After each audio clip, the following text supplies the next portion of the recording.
Vocês viram o início da história de Ben assombrando Jaduzable através de um cartucho de videogame, e muitos de vocês pediram para que eu continuasse contando essa história. Caso você não saiba do que estamos falando, assista a primeira parte dessa história sombria, que eu garanto que vocês não vão se arrepender.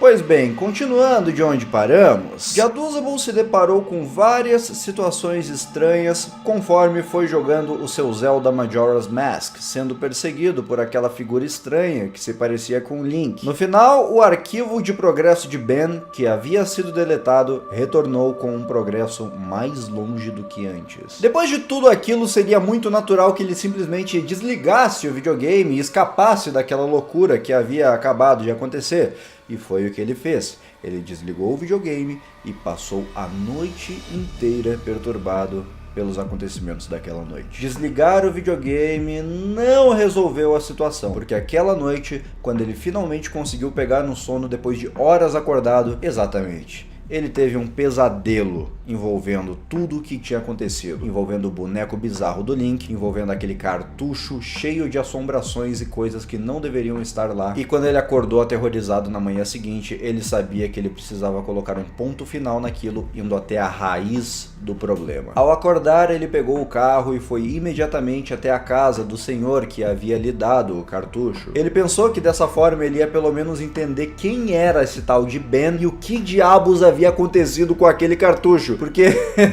não era um cartucho normal, minha gente. Acho que já deu pra perceber a essa altura. Quem era Ben? Ben era o dono de um culto satânico, e aí? O que tá acontecendo? Mas para infelicidade dele, ninguém estava em casa quando ele chegou.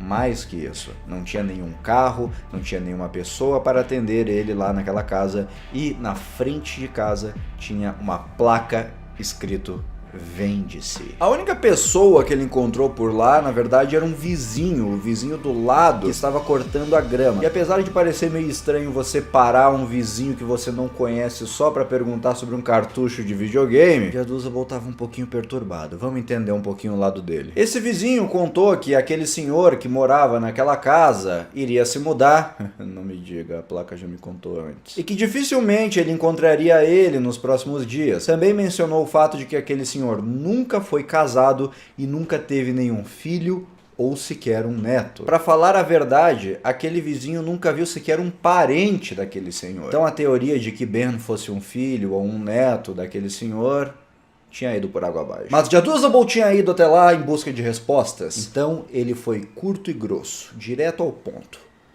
Quem é Ben? E ao fazer aquela pergunta, aquele homem ficou visivelmente perturbado e começou a contar uma história. Ele contou que 4 casas depois da casa daquele senhor, 8 anos atrás, mais especificamente no dia 23 de abril, aconteceu um acidente envolvendo um garoto chamado Ben. E que pouco depois disso, os pais dele se mudaram dali e nunca mais voltaram. E isso era tudo que ele tinha de informação para dar a Jaduzable. Então Jaduzable descobriu que Ben possivelmente era alguém que tinha morrido em um acidente e agora está assombrando ele num cartucho. Nunca aceitem presentes de estranhos. Já um pouco mais aliviado e um pouco mais em paz de espírito, ele decidiu correr atrás de mais respostas e ele pensou que o único jeito de fazer isso seria continuar jogando o cartucho. Mais especificamente no save de Ben, continuando de onde Ben havia parado. Conforme nós já sabemos, Ben tinha ido muito longe no jogo. Ele já estava no último templo, o Stone Tower Temple, embora o jogo apenas mostrasse a palavra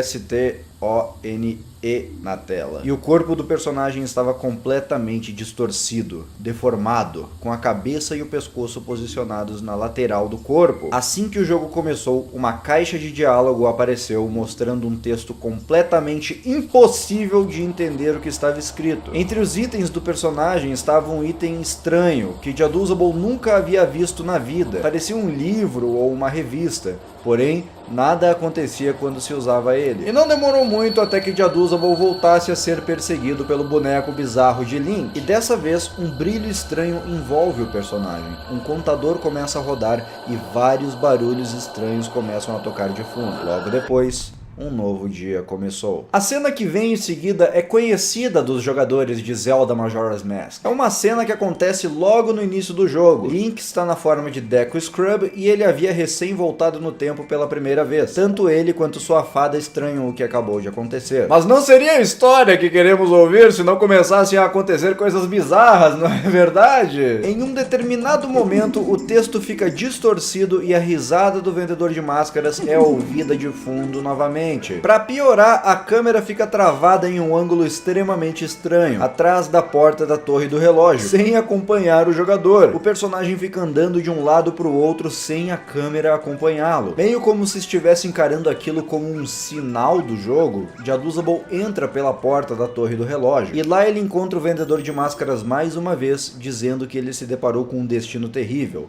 E a tela fica branca. Mais uma vez, o personagem é teleportado para outro lugar. Agora ele estava nos campos de Termina, que geralmente estão repletos de inimigos, mas dessa vez estavam completamente vazios. O indicador de dia e hora no canto inferior da tela havia desaparecido, e uma versão distorcida da música do vendedor de máscaras tocava no fundo. Jaduzable continuou caminhando sem rumo até finalmente encontrar 3 personagens em um canto do mapa. Um deles era Epona, a égua que Link usava para cavalgar ao longo do jogo, Skull Kid e o vendedor de máscaras. Ao lado deles, mais um boneco bizarro de Link. Esse boneco tá começando a me dar arrepios. Por algum motivo muito estranho, a cabeça do vendedor de máscaras seguia o personagem conforme ele se movimentava pelo cenário. Então, Jaduzable teve uma ideia que até aquele momento não havia lhe ocorrido. Se a música Song of Healing fica tocando de trás para frente o tempo todo, é sinal que ela deve ter alguma importância no jogo, não é verdade? E isso faz ainda mais sentido se você analisar o fato de que quem ensina essa música para o seu personagem no jogo é o próprio vendedor de máscaras. Então ele pensou, vou tocar a Song of Healing para o vendedor de máscaras. E para a surpresa dele, tocou um efeito sonoro quando ele puxou a ocarina na frente do vendedor. Era um som do jogo mesmo que indicava que você havia tomado a decisão correta naquele momento e que para você avançar no jogo, você precisaria tocar alguma música específica naquele local. Ok, estamos fazendo progresso, vamos em frente. Ele toca a Song of Healing e o resultado...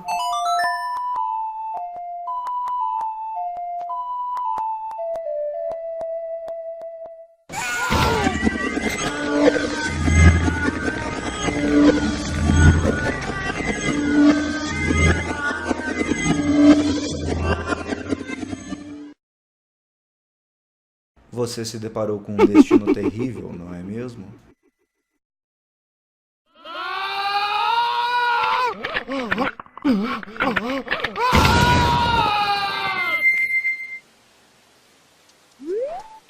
Lá estava ele, Link, na forma de Zora em Pirate Bay.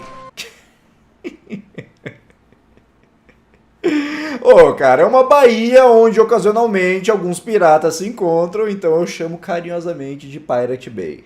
Mas não é esse o nome certo. Na beira da praia, Epona relinchava sem parar. Ela não mudava de direção e tampouco saía de onde estava. Jaduzable percebeu que ela estava atuando como se estivesse apontando na direção de algo dentro do mar. Parecia que ela estava pedindo ajuda para tirar alguma coisa de dentro da água. Jaduzable entrou mar adentro na direção apontada por Epona e, para sua surpresa, ele acabou encontrando mais um boneco bizarro de Link no fundo do mar. Pois é, nem no mar estamos salvos dessa coisa. Porém, ao parar do lado do boneco, o personagem começa a ficar sem ar e a se afogar. E isso não faz o menor sentido, porque naquela forma que o Link estava, a forma de Zora, ele consegue respirar embaixo d'água. Então não fazia o menor sentido ele se afogar ali dentro da água, porque ele não se afoga, ele respira dentro da água daquela forma. Mas isso aconteceu, o personagem morreu e o jogo não respawna o seu personagem. Ele volta direto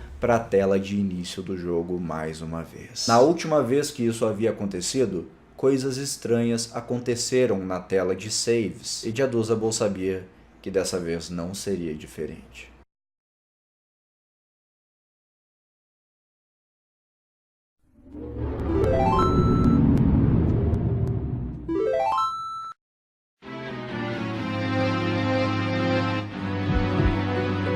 dois saves foram substituídos pelas palavras Ben e Drowned, formando a frase Ben Drowned, que em português significa Ben se afogou. A resposta estava lá. Ben havia morrido, provavelmente afogado. E Jaduzable, que não acreditava em assombrações, agora se via assombrado por um espírito dentro de um cartucho de videogame. Um espírito de um garoto que adorava jogar Zelda e morreu afogado 8 anos atrás. E as coisas não terminam assim. Não é só porque ele descobriu o que havia acontecido com Ben que Ben pararia de assombrá-lo.